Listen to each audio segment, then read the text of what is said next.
Salam Amerika İcmalı proqramında xoş gördük. Vaşinqtonda Amerikanın Səsinin televiziya studiyasında Dilşad Əliyarlıdır. Bugün Amerika İcmalı proqramının əsas mövzularına nəzər salaq. Deməli, rəsmi məlumatlara görə 900-ə qədər Azərbaycanlı qeyri-qanuni silahlı birləşmələrdə iştirak eləmək üçün ölkədən gedibdir. Bunlar həm Suriya ərazisində, həm İraq ərazisində olan qruplaşmaların tərkibində olublar. Azərbaycan Respublikasının Dini Qurumlarla İş üzrə Dövlət Komitəsinin sədri Mübariz Qurbanlının Amerikanın Səsinə müsahibəsi.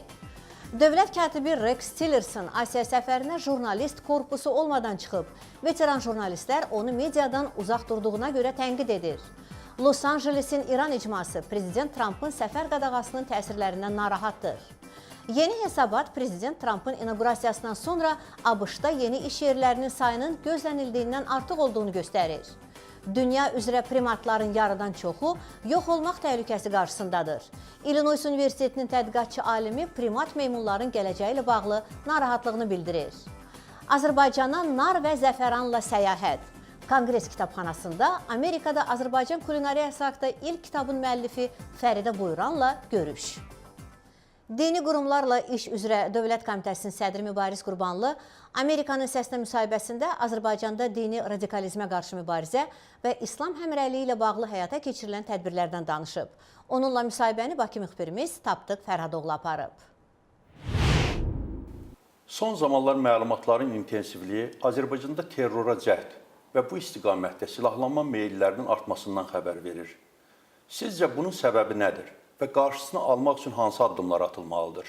Mən hesab edirəm ki, Azərbaycan ictimai-siyasi sabitlik baxımından dünyada öndə gedən ölkələrdən biridir və dəfələrlə prezidentimiz də qeyd etdiyi kimi Azərbaycan sabitlik adasıdır.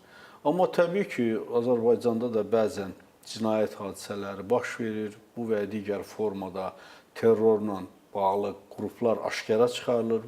Həmin qrupların aşkara çıxarılmasında da hüquq mühafizə orqanları fəal rol oynayırlar. Bu cür qrupların yaranması da təsadüfi deyil. Çünki Azərbaycan elə bir coğrafi məkanda yerləşir ki, müxtəlif ekstremist və radikal qrupların bir növ bu ərazidə hansısa bir formada burada məskunlaşmaq, burada kök atmaq cəhdlərini biz həmişə müşahidə eləmişik və biz bilirik ki, ətrafımızda ekstremist, radikal qruplar mövcuddur və həmin qrupların uzantıları buraya da gəlib çıxa bilir və bu cür uzantıların fəsadları ortaya olduqda onları aradan qaldırmaq üçün lazımi tədbirlər görülür. Mən hesab edirəm ki, son vaxtlarda da Dövlət Təhlükəsizlik Xidməti bu istiqamətdə ardıcıl işlər görməklə həmin qrupları tam şəkildə zərərsizləşdirib və bunların genişlənməsi imkanı çox məhduddur.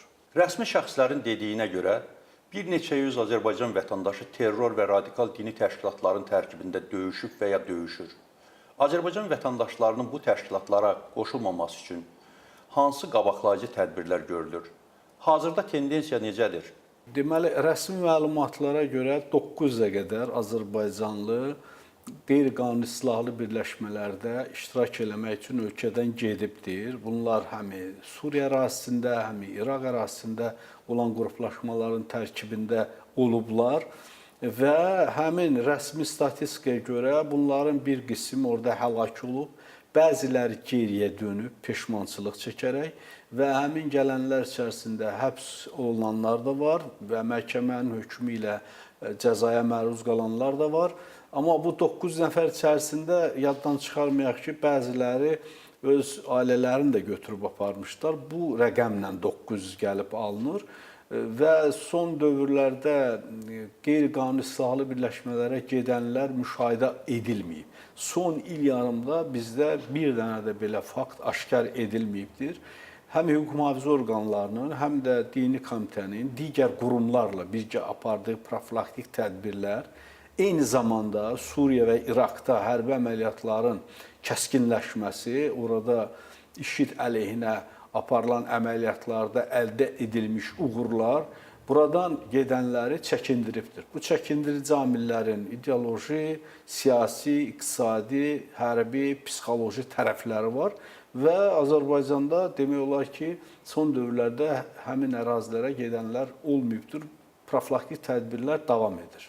Azərbaycanda bu il İslam oyunları keçiriləcək və ölkədə İslam həmrəyliyi ili elan edilib. Bu oyunlar və İslam həmrəyliyi ili çərçivəsində keçiriləcək tədbirlər dünyada İslam həmrəyliyinə hansı töhfələr verə bilər?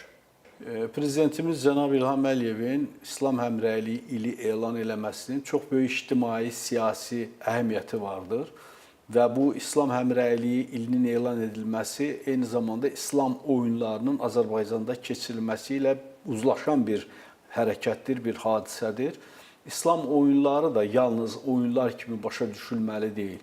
İslam oyunları eyni zamanda İslam dünyasını bir araya gətirən, birləşdirən, humanitar, siyasi, iqtisadi əlaqələrə təkan verən bir hadisədir.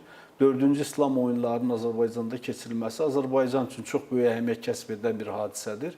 İslam həmrəyliyinə gəldikdə isə İslamda həmrəyliyə böyük ehtiyac var. İslamda həmrəylik həm iqtisadi, beynəlxalq təşkilatlarda, siyasi sahədə, İslamofobiya qarşı mübarizədə, radikal qruplara qarşı mübarizədə həmrəyliyi zəruri edibdir.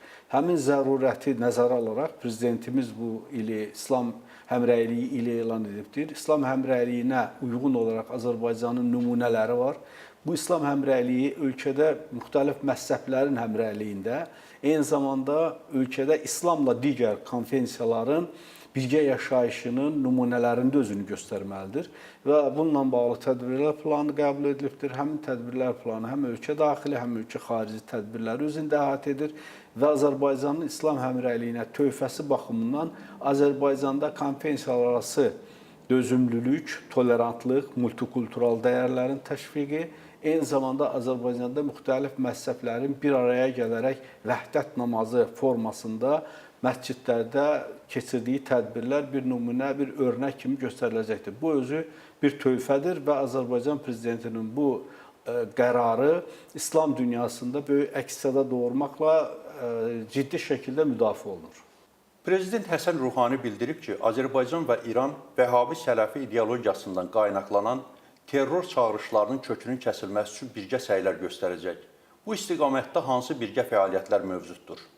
Dini radikal qruplara qarşı, ekstremist qruplara qarşı Azərbaycan dünyanın bütün ölkələri, xüsusilə İslam dünyası ilə çox ciddi əməkdaşlıq eləyir.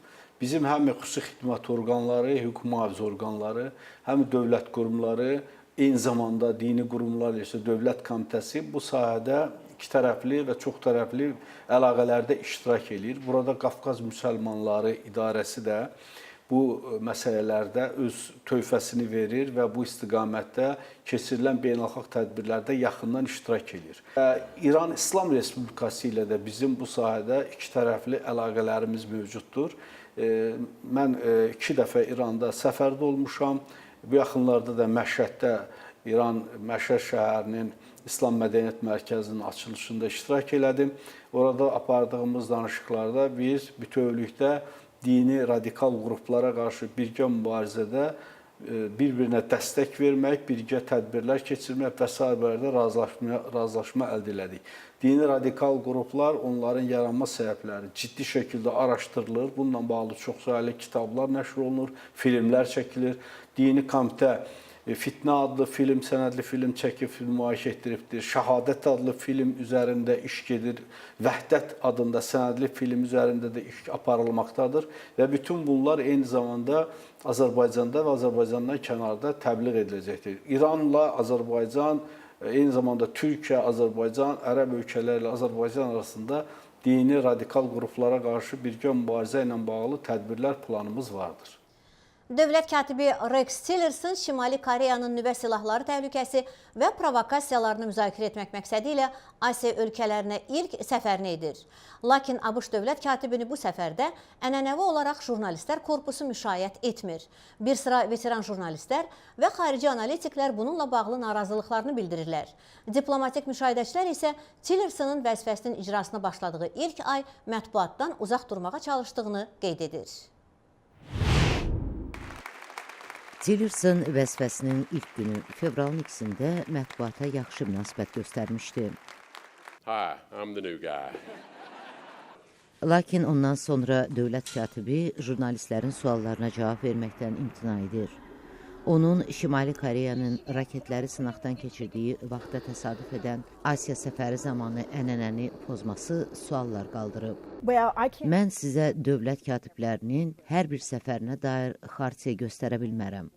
Lakin 40 ildən çoxdur Dövlət Departamentində çalışdığım müddət ərzində dövlət katiblərinin mətbuata xoş məramının şahidi olmuşam. Onları müxtəlif səbəblərlə müxbirlər müşayiət edib.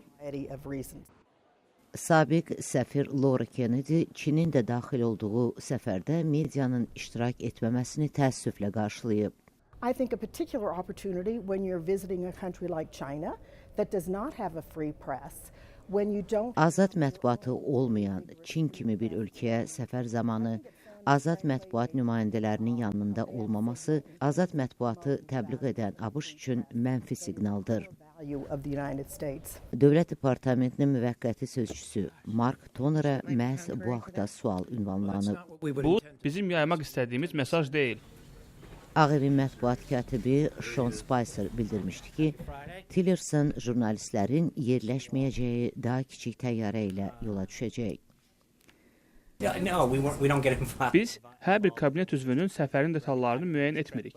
Lakin həmkarlarınızın narahatlığı nəzərə alaraq gələcəkdə təyyarənin ölçüsünə görə yerlər müəyyən ediləcək. Dövlət Departamenti Tillersonun müxbirlərlə Yaponiyada görüşəcəyini bildirib.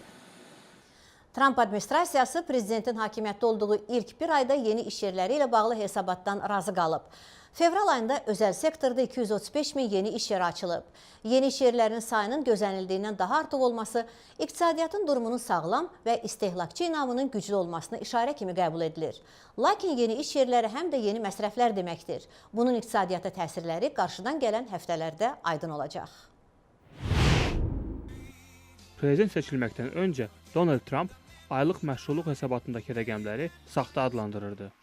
Xeyli sayda insan işsizdir. Hamımız bilirik ki, rəsmi rəqəmlər uydurmadır. Amma yeni hesabatdakı müsbət artımdan sonra yeni administrasiyanın yanaşması fərqli oldu. Prezident mənə bildirdi ki, keçmişdə bu rəqəmlər saxta olsa da, indiki rəqəmlər tam həqiqəti əks etdirir. Halbuki yeni iş yerləri istehlakçılar üçün necə nəticə verəcəyi proqnozu o qədər də ürək açan deyil.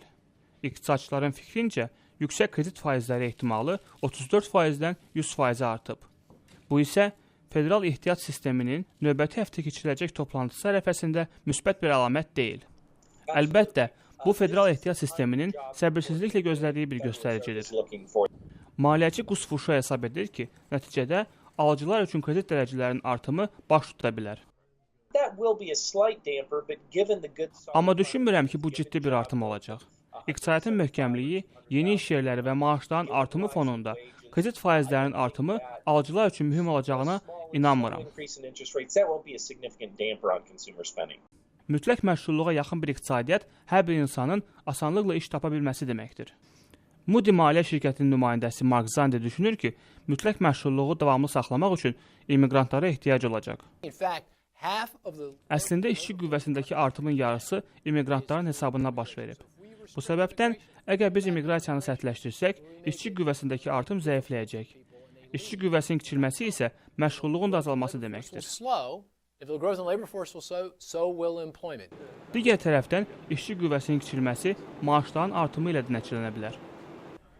Məhdud əmək bazarında şirkətlər işçi cəlb etmək üçün əmək haqlarını artırmalı olacaqlar.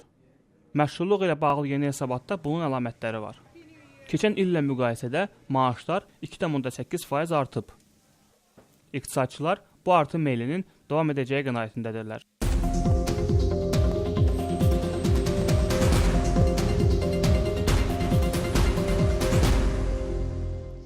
Prezident Donald Trump'ın dünyanın 6 ölkəsindən vətəndaşların ABŞ-a girişinə qadağa qoyulduğu yeni sərəncamı martın 16-sında qüvvəyə minib. Sərəncamda göstərilən ölkələrdən biri də İrandır. Los Angeles şəhərində İrandan kənarda İranlıların ən böyük icmasının üzvləri yeni sərəncamı narahatlıqla qarşılayıb. Daha ətraflı növbəti süjetimizdə. Los Angeles şəhərinin qərb hissəsindəki İran meydanında Novruza hazırlıqlar gedir. Novruz ailə üzvlərinin bir araya gəldiyi bir vaxtdır. Adətən bu mövsüm İran icmasının üzvləri turizm agentliklərinə üst tutur. Amma bu il belə deyil. Onlar bizə bilet sifarişi üçün deyil, daha çox başqa suallarla müraciət edir. İnsanların çoxu bilet alanda geri qaytarılmayan biletlər, yəni qiymətcə ən ucuz biletlər alır. Onlar indi bizə deyir ki, pulumuzu geri istəyirik, çünki oraya getməkdən qorxuruq. Onlar ora getmək istəmir. Turizm şirkətinin sahibi Fərhad Bəşarəti deyir ki, İranlı Amerikalılar, hətta ABŞ vətəndaşı olanlar da Trumpın sərəncamına görə İrana getməyə qorxur. İranda yeni ildir, Novruzdur. Çox adam gedib qohumlarını görmək istəyir. Çoxunun anası və qoca atası oradadır. Təsəvvür edin ki, indi İran inqilabından 40 il vaxt ötüb. Çox adam buradadır. Onların qohumları isə orada illərlə qocalır. Prezident sərəncamında İranın terrorizmi dəstəklədiyinə görə siyahıya daxil edildiyi bildirilir. Trump tərəfdarları bu qərarı alqışlayır. Biz hər yerdən, Avropadan, Suriya və İran kimi ölkələr tərəfindən zəbt olunmuşuq. Onlar yoxlanılmalıdır, onları yoxlamaq lazımdır. Lakin İranlı Amerikalılar qərarı ədalətsiz adlandıraraq başqa ölkələrin ABŞ-da terror aktları törətdiyini bildirir. İranlılar heç vaxt Birləşmiş Ştatlar ya başqa yerdə terror törətməyib. Hökumətdən danışanda hökumətlə xalq arasında fərq qoymaq lazımdır. Mənim xalqım İranda diktatorların böyük təzyiqi altındadır. Buna görə də hökumətin günahlarını xalqın boynuna yıxmaq olmaz. Səfər qadağasının təsirinə məruz qalanlar arasında ABŞ-da təhsil alan tələbələr də var. Los Ancelesdə böyük İran icması var. Buraya İran yəhudiləri və Bəhai icması daxildir. Bu qadağa əhalinin əksəriyyəti müsəlman olan ölkələrə yönəlsə də, təkcə müsəlmanlara təsir göstərməyib. Fərhad Bəşarati Prezident Trumpın sərəncamına təmkinli yanaşmaqdan başqa yol olmadığını deyir. Tibb sahəsində təhsil alan çox sayda tələbə var və onlar geri qayıda bilmir. Bəzi İranlılar bu günlər Hafizin kəlmələrinə üst tutur. Hafiz demişkən, heç bir şey olduğu kimi eyni qalmır və olduğu kimi qalmayacaq. Hər şey dəyişir. Lakin bu dəyişiklik yəqin ki, İranlılar üçün bu Novruz mövsümü gözlənilmir. Dünyada məskunlaşan primatların yarıdan çoxu yox olmaq təhlükəsi qarşısındadır. Bunu bu yaxınlarda Illinois Universitetinin alimi Paul Garber öz yeni tədqiqatında bildirib. O, Amerikanın səsinə müsahibəsində meymun növlərinin 60%-nin yox olmaq təhlükəsi ilə qarşılaşdığını deyib. Tədqiqatçı alim təkamül prosesində insana ən yaxın primat növünün gələcəyi ilə bağlı narahatlığını ifadə edib. Xəbərdarlıq bundan ibarətdir. Biz qorillaların mövcud olmayacağı dünyaya doğru gedirik. Madaqaskarda orangutanlar, lemurlar olmayacaq. Beləliklə, bizim yaşadığımız dövrdə bunların 60%-nin kökü kəsilmək üzrədirsə, bu temp getdikcə artacaq və bizim uşaqlarımızın yaşadığı dövrdə onların kökü tamamilə kəsiləcək. Primatların məməlilər qrupuna qorillalar, şimpanzilər, gibbonlar, mandrilislər, lemurlar və insanlar daxildir. Joe Setchell kimi primatoloqlar meymunların kökünün kəsilməsinə insanın səbəb olduğu ilə bağlı eyni fikirdədirlər. Əsas problem onların yaşayış yerlərini itirmələri və ya yaşayış yerlərinin dəyişməsidir. Primatların yaşayış yerlərini insanlar özləri üçün dəyişir, yəni meşələri qıraraq tikinti, kənd təsərrüfatı və başqa sahələrdə istifadə edir. Bu isə o deməkdir ki, primatların yaşadığı tropik meşələr məhv edilir. Nə araşdırmaların nəticələri ilə bağlı hesabat, nə də primatoloqlar bunun qarşısını necə almaq olar sualının cavabını verə bilmir. Biz primatların təhlükədə olduğunu bilirdik. Lakin onların nə dərəcədə təhlükədə olduqlarını bilmək bizi şoka salıb. Bu məsələnin həllinin təkcə bir yolu var. İnsan primatların yaşadığı yerlərdən mümkün qədər uzaq dursun. Alimlər primatların kökünün kəsilməməsi üçün əsas prioritetin onların özlərinin və yaşadıkları yerlərin qorunması olduğunu deyirlər. Böyük fəlakətlərdən sonra aparılan xilasetmə işləri kimi fövqəladə hallarda pilotsuz təyyarələr, yəni dronlardan getdikcə daha çox istifadə edilir. Lakin Birləşmiş Ştatlar kimi təyyarələrin çox olduğu hava məkanlarında təhlükəsizliklə bağlı narahatlıqlar Federal Aviasiya Administrasiyasını dronlardan istifadəni məhdudlaşdırmağa vadar edir. Maryland Universitetinin tədqiqatçıları bu qaydaların təcili tibbi yardım göstərən dronlar üçün yüngülləşdiriləcəyinə ümid edir. Bu yaxınlarda Chesapeake körfəzi üzərində uçan batareya ilə işləyən dron təcili tibbi ləvazimatlar çatdırıb. Maşınla bu 2 saat yarım çəkərdi. Amma dron bu yolu 20 dəqiqədə qət edib. Hər kəs, xəstəxana, biz, Federal Aviasiya Administrasiyası, ştat, hər kəs məmnun idi. İndi biz daha çox işlər görə bilərik.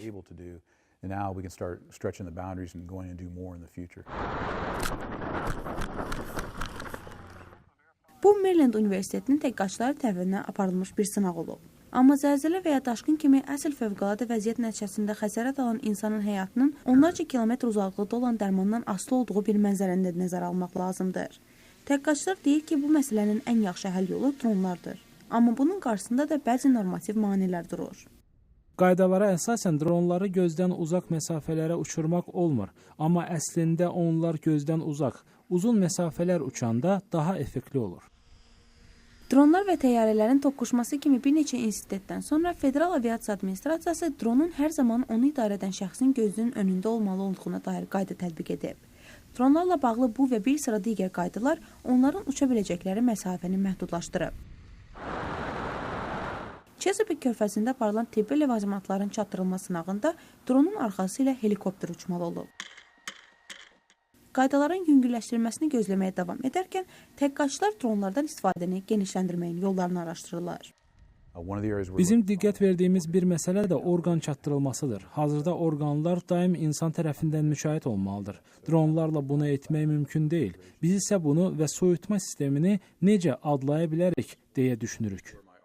Bu məqsədlə tədqiqatçılar bir neçə rotoru və ya benzinlə işləyən mühərriki olan daha ağır yük daşıya və daha böyük məsafə qət edə biləcək böyük dronları sınaqdan keçirirlər. Onlar qanunlar dronlardan daha geniş istifadəyə icazə verdiyində bu cür dronların artıq hazır olmasını istəyirlər. Birləşmiş Ştatlar Konqresinin kitabxanasında ABŞ-da Azərbaycan mətbəxi haqda ilk kitabın müəllifi olan Fəridə Buyuranın Nar və Zəfəran Azərbaycana Kulinariya Səyahəti adlı kitabının təqdimatı keçirilib.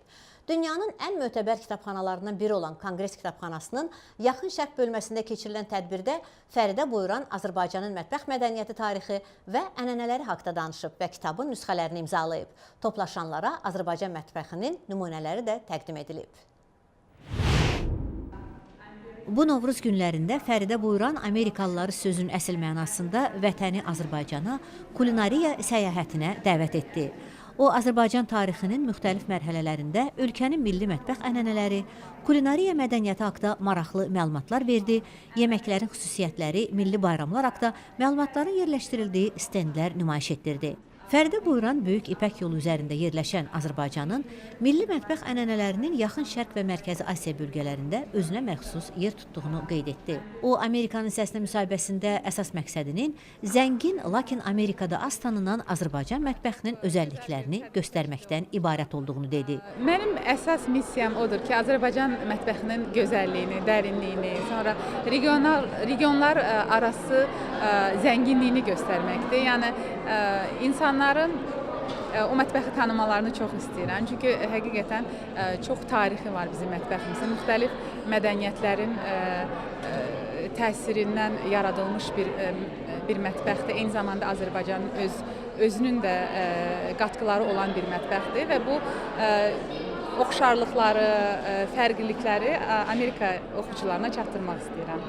Nar və Zəfəran Azərbaycana Kulinariya Səyahəti Amerikada Azərbaycan mətbəx ənənələrini tanıdan ilk kitabdır. Fəridə Buyuran Amerikada Azərbaycan mətbəxinə maraq səviyyəsindən danışdı.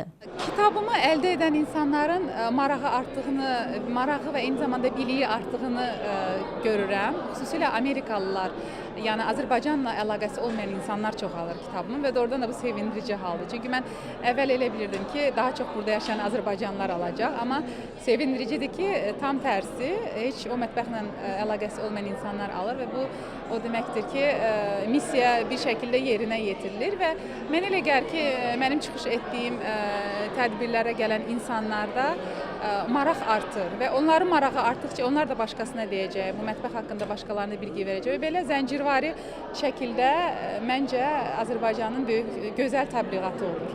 Konqres Kitabxanasının Yaxın Şərq şöbəsinin müdiri Mary Jane Depp Fəridə Boyranın kitabı və prezentasiyası ilə Azərbaycan haqqında maraqlı bilgilər təqdim edildiyini söylədi.